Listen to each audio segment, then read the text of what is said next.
Winter in the garden is one of those times when you're sitting and thinking, I don't want to go outside, although it would be the best place, especially in Johannesburg, where you can go outside. And it's a beautiful warm day, and we do have mild temperatures up here on the Highveld. But it's also a time when the nighttime temperatures are very, very cold, okay? So what are you going to be doing in your garden during your winter months? Well, getting ready for spring, aren't we, Gareth? We are. Okay, so I know that the best way to get ready for spring, if your garden's looking a little bit tired, is to replenish your soil. And Gareth's going to tell us exactly how we should do that and why. Replenishing your soil has got two facets to that. Yeah. Compost and fertilizer. Okay. Ideally now in winter, compost, because it's a soil conditioner. Yeah. You do have nutrients in there, but it's more a soil conditioner.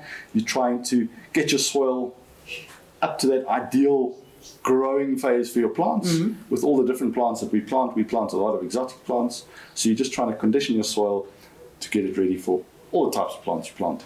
Okay, so I mean, of course, when it comes to things like putting compost in, it will be beneficial for whether you have sandy soil, whether you have clay soil, or as we have here, the Transvaal red soil, which is sometimes like can get a bit cakey.